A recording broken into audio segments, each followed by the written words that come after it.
ప్రభుత్వం వచ్చింది తర్వాత పరిపాలన అనేది ఎలా ఉంది సార్? పరిపాలన బాగుంది. ఎందుకంటే ఇంతకుముందు స్వేచ్ఛ లేకుండే, బయటికి వచ్చి ఏం మాట్లాడితే ఎవడో పోలీసులు వస్తారు, ఏం మాట్లాడితే వ్యతిరేకంగా ఏం మాట్లాడితే ఇబ్బంది పడతాము అనేది ఉండే. ఇప్పుడు అది లేదు, ప్రతి ఒక్కరికి స్వేచ్ఛ వచ్చింది. సార్ జగన్మోహన్ రెడ్డి గారు 5 సంవత్సరాల్లో నేను మంచి చేశాను, ప్రజలు నన్ను మోసం చేశారని అంటున్నారు, నిజమంటారా? అది ఆయన విజ్ఞతకే వదిలేసి ఆయనకు విజ్ఞత కూడా లేదు. మళ్ళీ మనము ఏమి, ఎందుకంటే ఆయన ఒక మంచిగా మాట్లాడాలి కాబట్టి చెప్తున్నాం. రీసెంట్లీగా జగన్మోహన్ రెడ్డి గారు గుంటూరు వెళ్ళారు రైతుల కోసం, దానిపై మీ అభిప్రాయం అనేది ఏంటి? ఇప్పుడు ఎలక్షన్ కమిషన్ వద్దన్న సెక్యూరిటీ లేదు, ఎన్నికల కోడ్ ఉంది, అన్నీ తెలిసి కూడా పోయి ఏదో చేద్దామని, ఏదో హంగామా చేద్దామని ఆడ అబాస్ పాలైనాడు. సరే, అంటే చంద్రబాబు నాయుడు గారు ఈ ఎలక్షన్ కోడ్ పడినా కానీ వాళ్ళు ఎందుకు వెళ్ళారు అంత సేటు హంగామా చేశారంటారు? ఇంకా ఎందుకు వెళ్ళినారంటే ఏదో సాయుధం, ఏదో జనంలో నేను కూడా సీఎం అనిపించాల పిల్లలతోని వాళ్ళు తెచ్చినారు. మామూలుగా పేటీఎం బ్యాచ్ వచ్చింది కదా, అందరికీ డబ్బులు ఇచ్చి 500, 1000 రూపాయలు వచ్చి బిర్యానీలు అన్ని తీసుకొచ్చి వాళ్ళని ఒక లారీలు ఎక్కించుకొచ్చి వాళ్ళే సీఎం అనేది, వేరే వాళ్ళు ఎవరు అంటలేరు. ఏదో ఒకటి నిజంగానే రైతులకు అన్యాయం చేస్తున్నారంటారు చంద్రబాబు నాయుడు గారు? రైతులకు అన్యాయం చేసేది ఇప్పుడు గిట్టుబాటు ధర వస్తుంది, తర్వాత రైతుల అకౌంట్లో డబ్బులు పడుతున్నాయి, తర్వాత పంట 24 అవర్స్లో వాళ్ళ అకౌంట్లో డబ్బులు పడుతున్నాయి. ఇంకా రైతులు ఆనందంగా ఉన్నారు. ఇంకా ఏంది కావాల్సింది? అంటే ఇప్పుడు జగన్మోహన్ రెడ్డి గారు అంతసేటు మరి రైతులు నష్టపోతున్నారు, ఆయన ప్రభుత్వంలో ఉన్నప్పుడు గిట్టుబాటు ధర వచ్చింది, ఈ ప్రభుత్వం గిట్టుబాటు ధర లేదు, ప్రజలు మోసపోతున్నారు, నేను ప్రజల కోసం పోరాడతాను అంటున్నాడు. మరి అసెంబ్లీకి ఎందుకు వెళ్ళడం లేదంటారు? అసెంబ్లీకి పోతే ఆయనకు ఇదే ఎందుకంటే పోయిన అసెంబ్లీలో వాళ్ళు ఏ విధంగా చేసినారో మనము చాలా చూసినాము, అసెంబ్లీ సమావేశాలు చూసినాము, తర్వాత ఎవరిని ఎంత దుర్మార్గంగా మాట్లాడినారో చూసినాము, అన్నీ చూసినాము. ఇప్పుడు అసెంబ్లీ గేటు తాకాలంటే ఆ మంచి భయపడుతున్నాడు. ఎందుకంటే లేదు, ఏం లేదుగా పోతే అట్లా అయిపోతుంది ఆ మనిషికి. ఓవరాల్గా జగన్మోహన్ రెడ్డి గారు ప్రభుత్వం ఎలా అనిపించింది? కూటమి ప్రభుత్వం వచ్చిన తర్వాత మీకు అనేది ఎలా ఉంది? జగన్మోహన్ రెడ్డి ప్రభుత్వము ఒక రాక్షస పాలన, కూటమి ప్రభుత్వము ప్రజాపాలన. దీన్ని అర్థం చేసుకోలేదు. ఎందుకంటే ప్రజలు ప్రతి చోట్ల బీదలు కూడా అన్నా క్యాంటీన్లో అన్నం తింటున్నారు, ప్రతి వృద్ధులు కానీ విధవరాళ్ళు కానీ పెన్షన్లు సక్రమంగా వస్తున్నాయి. మళ్ళా 1000 అదనంగా పెంచినాడు సారు. ఇంకా ఇన్ని అయినాయి. ఇప్పుడు గ్యాస్ వచ్చింది, రేపు మళ్ళా జూన్లో పిల్లలకు 15,000 వేస్తున్నారు, అన్నీ ఉన్నాయి. తల్లికి వందనం. ప్రభుత్వం వచ్చిన తర్వాత ఎలా ఉంది సార్? గతంలో జగన్మోహన్ రెడ్డి గారు పాలన చేశారు, దీనికి ఏం గమనించారు సార్? జగన్మోహన్ రెడ్డి గారి ప్రభుత్వం పరిపాలనలో ప్రజలు చాలా రకాలైనటువంటి ఇబ్బందులు పడ్డారు, విసిగి వేసారిపోయారు. ఆయన కక్ష సాధింపు చర్యలతోటి ప్రజానీకాన్ని చాలా ఇబ్బంది పెట్టాడు. ఆయన 5 సంవత్సరాల పరిపాలనలో కూడా కక్ష సాధించడం తప్ప అభివృద్ధి అనేది పూర్తిగా కుంటుబడింది. సార్, అంటే ఈ కూటమి ప్రభుత్వం వచ్చిన తర్వాత చంద్రబాబు నాయుడు గారు రైతుల్ని ముసుగుల్లో అంటే ముసుగు రాజకీయాలు చేస్తున్నారు, ప్రజలు మోసం చేస్తున్నారు అంటున్నారు కదా, అది పచ్చి అబద్ధం అండి. అది కేవలం వైసీపీ నాయకులు కావాలని మాట్లాడుతున్న విషయాలు తప్ప చంద్రబాబు గారు కూటమి ప్రభుత్వం అధికారంలోకి వచ్చిన తర్వాత రాష్ట్ర అభివృద్ధి పరుగు పెడుతుంది. రాజధాని విషయంలో చంద్రబాబు నాయుడు గారు నిధులు తీసుకొస్తున్నారు, చక్కగా రాజధానిలో అభివృద్ధి చూపిస్తున్నారు. అదే విధంగా రైతులకు కూడా చాలా రకాల ప్రయోజనాలు చూపిస్తున్నారు. ప్రభుత్వం రాకముందు ఎన్నికల ప్రచారంలో ఏదైతే వాగ్దానాలు చేశారో చంద్రబాబు నాయుడు గారు, ఆ వాగ్దానాలన్నీ కూడా తప్పకుండా వారు నిలబెట్టుకుంటారు. రైతు భరోసా కూడా తొందరలో అనౌన్స్ చేయబోతున్నారు. ఖచ్చితంగా పంటలకు కూడా, మిర్చికి కూడా గిట్టుబాటు ధర కూడా ఇప్పిస్తానికి వారు సిద్ధంగా ఉన్నారు. అలానే నిన్న రీసెంట్లీ జగన్మోహన్ రెడ్డి గారు రైతులకి కోసం గుంటూరు మిర్చి యార్డుకి వెళ్ళారు కదా, దానిపై మీ అభిప్రాయం అనేది ఏంటి? కేవలం అక్కడ ఏమీ లేదు, వారు వచ్చి చేసింది ఏమి లేదు, వాళ్ళకి పర్మిషన్ లేకుండా వాళ్ళు అక్కడికి వెళ్ళారు, కావాలని ఏదో హంగామా సృష్టించడం తప్ప నిజంగా రైతాంగానికి ఆయన పర్యటన వల్ల ఒరిగిందంటూ ఏమీ లేదు. నిజంగా రైతుల కోసం పోరాడుతున్నారంటారా? మిర్చి యార్డుకి వెళ్ళి పోరాడారంటారా? పోరాటం అయితే చేసింది ఏమి లేదు, కేవలం పబ్లిసిటీ స్టంట్ కోసం అక్కడికి వెళ్ళి ఏదో హంగామా చేశారు, కానీ దానివల్ల రైతాంగానికి జరిగినటువంటి ప్రయోజనం అయితే ఏమి లేదు. రైతుల కోసం నిజంగానే పోరాడే వాళ్ళైతే అసెంబ్లీకి ఎందుకు వెళ్ళడం లేదంటారు? అది అక్కడే తను ప్రజలు ఏదైతే మ్యాండేట్ ఇచ్చారో, గతంలో మంచి మ్యాండేట్ ఇచ్చారు, 5 సంవత్సరాలు తను ఉపయోగించుకోలేకపోయాడు. ఇప్పుడు కేవలం 11 సీట్లకు పరిమితం చేశారు. ఎందుకంటే అతను అనుసరించినటువంటి విధానాల వల్ల తనను 11 సీట్లకు పరిమితం చేశారు. అయినప్పటికీ కూడా నిజంగా ప్రజాప్రతినిధి అనేవాడు 11 సీట్లు పరిమితం అయినప్పటికీ అసెంబ్లీ తనకు వెళ్ళాలా, అసెంబ్లీలో తన గళం వినిపించాలా, ప్రభుత్వం పైన ఏదన్నా ఉంటే వాస్తవంగా పోరాటం చేయాలా. కానీ జగన్మోహన్ రెడ్డి గారు అది పక్కన పెట్టేసి నేను అసెంబ్లీకి వెళ్ళను, నేను ఇంట్లోనే కూర్చుంటాను, నేను ప్రజలు మ్యాండేట్ కంప్లీట్ మ్యాండేట్ ఇస్తే వెళ్తానంటే అది కరెక్ట్ కాదు. ప్రజాస్వామ్యంలో అది మంచి విధానం కాదు. వల్లభనేని వంశీ గారిని అరెస్ట్ అయిన తర్వాత జగన్మోహన్ రెడ్డి గారు ఎందుకు జైల్లోకి వెళ్ళి కలిసి వచ్చారంటారు? వంశీ గారు అరెస్ట్ అయినప్పుడు కేవలం తన అనుచరుడు కదా, తను నెనపెట్టుకొని ఉన్నాడు. తను చేసినటువంటి తప్పుడు విధానాలకి ఇతను కూడా సహకరించాడు కాబట్టి తన మిత్రుణ్ణి చూసుకోవడానికి వెళ్ళాడు తప్ప అంతకుమించి అక్కడ జరిగింది ఏమీ లేదు. దానివల్ల ప్రయోజనం కూడా ఏమీ లేదు రాష్ట్రానికి. ఒకవేళ నెక్స్ట్ ఎలక్షన్స్ పెడితే జగన్మోహన్ రెడ్డి గారు సీఎం అవుతారా? ఖచ్చితంగా కాదు. ఎందుకంటే జగన్మోహన్ రెడ్డి గారు ప్రజలు ఏమని ఆలోచించారంటే వాళ్ళ తండ్రి గారు రాజశేఖర రెడ్డి గారు లాగా ఏదో ప్రభుత్వం పరిపాలన చేస్తారనే విధంగా ఆలోచించారు తప్ప కేవలం తను స్వార్థపూరిత రాజకీయాల కోసం, తను కక్ష సాధింపు రాజకీయాల కోసం రాష్ట్రాన్ని అభివృద్ధి పదంలో పోనివ్వకుండా రాష్ట్రాన్ని కుంటు చేసి రాష్ట్రాన్ని సర్వనాశనం చేశాడు. కాబట్టి ఎట్టి పరిస్థితుల్లో జగన్మోహన్ రెడ్డి అనే వ్యక్తికి మరొకసారి ప్రజానీకం అందరం ఎక్కడానికి సిద్ధంగా లేరు అనేది 100% వాస్తవం. అది ప్రభుత్వానికి డోకా ఏం లేదు, బ్రహ్మాండంగా జరుగుతూ ఉంది. కానీ కొంచెం ఆర్థిక పరిస్థితులు బాగలేదు. మన ప్రభుత్వానికి డబ్బులు లేవు, ఉంటే ఇంకా బాగా చేసేవాళ్ళే. కానీ కొంచెం నిదానం పైన ప్రజలు తొందరపడుతున్నారు. మాకు హామీ ఇచ్చారు, ఇంకా 6 నెలలు అయింది, 8 నెలలు అయింది, ఇంకా చేయలేదు ఉంటారు. కానీ నిదానం చేస్తారు, చెప్పిన పని 5 ఏళ్ళ లోపల చేస్తారు. కొంచెం ఆగాలి.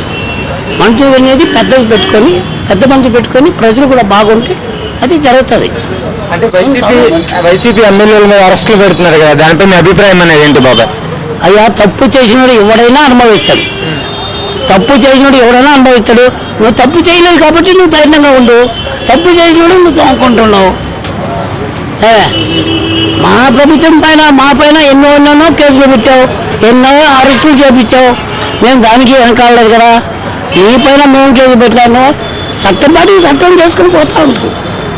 జగన్మోహన్ రెడ్డి గారు ఎందుకని అసెంబ్లీకి వెళ్ళడం లేదు? కరెక్ట్ అంటారా? అది వెళ్తే మంచిదంటారా వెళ్ళకపోతే మంచిదంటారా? నీతిపరుడు నిజాయితీపరుడు అంటే వాళ్ళ ఆయన పేరు ఎత్తుకురావాలనుకోండి జగన్ గారు అసెంబ్లీకి పోయింటాడు. మనం ఎవరు ఎన్నెన్నా అనుకుని మనకు 11 సీట్లు వచ్చినాయి, ప్రజలంతా ఇచ్చేశారు. మన 11 సీట్లలో మనం పోయి నిలబడి మనం ఒకడైనా పోరాడదాము. అప్పుడేమన్నావు ఎలక్షన్ ముందు? సింహం ఒకటే అన్నావు.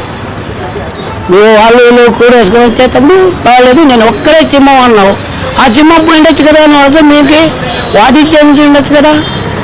అది లేదు, అదే నీ మూర్ఖతనం. అంటే చంద్రబాబు నాయుడు గారు ప్రజలు మోసం చేస్తున్నారంటారా?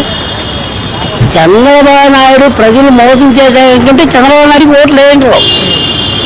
అర్థంగా ఆ ప్రభుత్వం బాగుంది కాబట్టి చేస్తాడు, కాబట్టి చెప్పిన మాట నిలబెడతాడు కాబట్టి చేస్తారు ఓట్లు. చంద్రబాబు నాయుడు గారు అధికారంలోకి వచ్చిన తర్వాత రైతులు నష్టపోతున్నారని చెప్పేసి ఆయన ధర్నా అనేది చేస్తున్నారు కదా. రైతులు నష్టపోతున్నారు, ధర్నా చేస్తా ఉన్నాడు అనేది ఆయన ఇది. అది కానీ ఆ రైతులు ఆ మాట చెప్పలేదు కదా.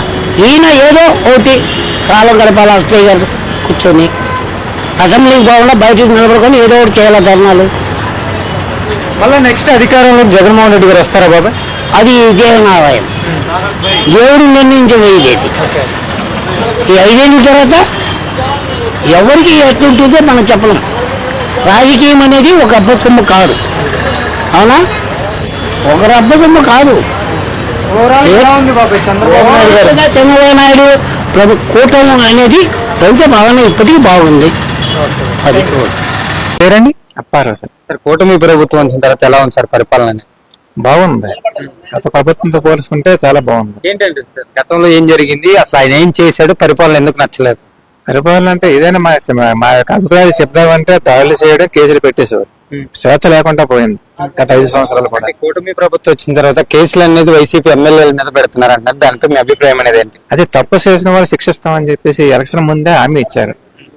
చట్టం ప్రకారం శిక్షిస్తామని చెప్పేసి చంద్రబాబు నాయుడు గారు, నారా లోకేష్ గారు క్లియర్ గా ముందే చెప్పారు, ఎలక్షన్ కి ముందే.